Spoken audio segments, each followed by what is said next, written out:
ചേച്ചി എങ്ങനെയുണ്ട് ഈ ഒരു ഇത് എന്താണ് പറയാനുള്ളത്? ഇപ്പോൾ എല്ലാവരും പറയാനുള്ള എങ്ങനെയാണ് ഇപ്പം അർജുനാണെങ്കിലും ജിൻഡോ ചേട്ടനാണെങ്കിലും എല്ലാവർക്കും ഒരു വലിയൊരു നമ്മൾ റെസ്പെക്ട് കൊടുക്കുന്നുണ്ട്. കാരണം അത്രയും നാളും സ്ട്രഗിൾ ചെയ്ത് നിന്ന ഒരു ഹൗസ് എന്ന് പറയുന്നത് അതൊരു അത്ര എളുപ്പമുള്ള കാര്യമില്ല. സീസൺ 6 ആണിത്. ഇത്രയും ഈ 6 സീസണിലും നിന്ന എല്ലാ കണ്ടസ്റ്റൻസിനോടും നമുക്ക് ഒരേ കാര്യം പറയാനുള്ളൂ. ഇപ്പോൾ ഇന്നയാൾ കപ്പടിച്ചു അല്ലെങ്കിൽ മറ്റൊരാൾക്ക് അത് കിട്ടിയെന്നുള്ളൊരു കാര്യത്തിലോട്ട് പോണില്ല. എല്ലാവരും വിന്നേഴ്സാണ്. അതിൽ ഇടയ്ക്ക് എഡിറ്റായി പോയവരുണ്ടാകാം, വൈൽഡ് കാർഡിൽ കയറിയവരുണ്ടാകും.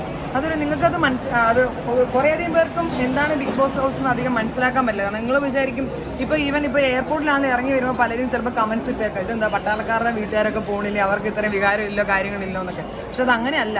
അവർക്ക് അറ്റ്ലീസ്റ്റ് ഫോൺ ചെയ്യാൻ പറ്റും. ഇവർക്ക് ഒരു 10 ദിവസം പോലും നമുക്കൊരു മൊബൈൽ ഇല്ലാതെ ജീവിക്കാൻ പറ്റത്തില്ല.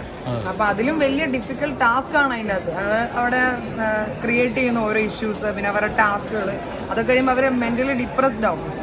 അപ്പൊ എല്ലാവരോടും അല്ല, ഈ ജിൻഡോയുടെ വിജയം നിങ്ങളൊക്കെ പ്രതീക്ഷിച്ചിരുന്നോ? ജിൻഡോ ചേട്ടന്റെ വിജയം പ്രതീക്ഷിച്ചു. നമ്മളിപ്പം ടോപ്പ് 5 എത്തിയപ്പോൾ ഇപ്പം അർജുനന്റെ ബ്രദർ ആകുമ്പോൾ തീർച്ചയായിട്ടും നമുക്ക് അർജുനൻ തന്നെ നമുക്ക് ചിന്തിക്കാൻ കഴിയുന്നുള്ളൂ. പക്ഷെ എന്നാലും ജിൻഡോ ചേട്ടൻ വിജയിച്ചതിൽ വളരെ സന്തോഷമുണ്ട്. അതിപ്പോ ഫസ്റ്റ് റണ്ണറപ്പ്, സെക്കൻഡ് എന്നുള്ളൊരു സ്ഥാനം പേഴ്സണലി എനിക്ക് അങ്ങനെ തോന്നുന്നില്ല. കാരണം അവര് 5th പൊസിഷനിൽ ഇപ്പൊ അഭിഷേകും, ഋഷിയും, അർജുനും, ജിൻഡോയും, ജാസ്മിനും വന്നെങ്കിലും അവരെല്ലാവരും ആ തുല്യത പങ്കിടേണ്ട ആൾക്കാരാണ്.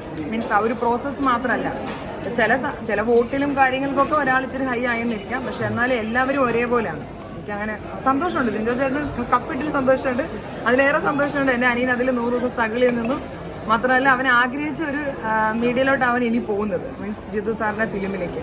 അപ്പൊ അതിനാണ് ഏറ്റവും കൂടുതൽ സന്തോഷം. അവന്റെ ലക്ഷ്യം അതായിരുന്നു, കപ്പിനേക്കാൾ ഉപരി. എന്നാലും ജാസ്മിന്റെ പ്രകടനം അതിനെ കുറിച്ചൊക്കെ എന്താണ് പറയുന്നത്? ജാസ്മിനെ സംബന്ധിച്ച് അത് ഓരോരുത്തരുടെ ഒരു പേഴ്സണൽ, അവരെങ്ങനെ ക്രിയേറ്റ് ചെയ്യണം എന്നുള്ള അവരുടേതായ കാര്യങ്ങളാണ്. ജാസ്മിൻ വലിയ തെറ്റ് ചെയ്തതൊന്നും എനിക്ക് തോന്നുന്നില്ല. അവളുടെ ഗെയിം പ്ലാൻ അതായിരിക്കും. അത് പ്രേക്ഷകരിലോട്ട് എത്തിച്ച് കുറച്ച് പ്രേക്ഷകർക്ക് അത് നെഗറ്റീവായിട്ട് തോന്നി, കുറച്ച് പ്രേക്ഷകർ അത് പോസിറ്റീവായിട്ട് തോന്നി. എന്നിരുന്നാലും ജാസ്മിന് നല്ല ഫാൻസ് ഉണ്ട്, വോട്ടില്ല.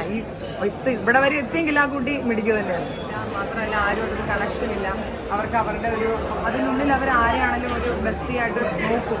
അവർക്ക് ആ സിറ്റുവേഷൻ അവിടെ ക്രിയേറ്റ് ചെയ്തേ പറ്റുള്ളൂ. അല്ലെങ്കിൽ അവർക്ക് അവിടെ ഷെയർ ചെയ്യാനോ അല്ലെങ്കിൽ അവർക്ക് ഒന്നും പറ്റാത്തൊരവസ്ഥയാണ്. അപ്പോൾ അവൻ്റെ ഒരു സിസ്റ്ററിൻ്റെ സ്ഥാനത്തോ അല്ലെങ്കിൽ ഒരു ഫ്രണ്ടിൻ്റെ സ്ഥാനത്തോ കണ്ട ഒരാളായിരിക്കാം ശ്രീതു.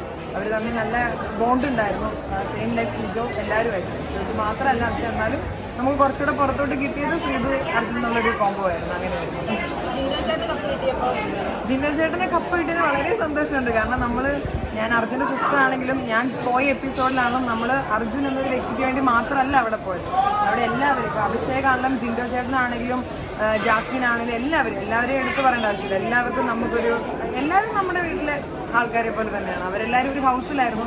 ആ സെയിം നമുക്കും എനിക്ക് ഫാമിലിക്കെല്ലാം അങ്ങനെ തന്നെ ഫീൽ ചെയ്യുന്നു. അല്ലാതെ ഇന്ന കണ്ടസ്റ്റൻ്റ് ഒന്നുമില്ല. ആർക്ക് കപ്പ് കിട്ടിയാലും വലിയ സന്തോഷം. പക്ഷേ എല്ലാവരും കൂടെ റെസ്പെക്റ്റ് ഉണ്ട്. കാരണം ഇത്രയും സ്ട്രഗിൾ ചെയ്ത് ഈ 100 days അതിനകത്ത് നിൽക്കുക എന്നുള്ളതിന് അത്ര എളുപ്പമുള്ള കാര്യമില്ല. അതൊരു ദിവസം നിന്ന് എനിക്കത് മനസ്സിലായി. അതുകൊണ്ടാണ് ഞാനത് പറയുന്നത്. Thank you.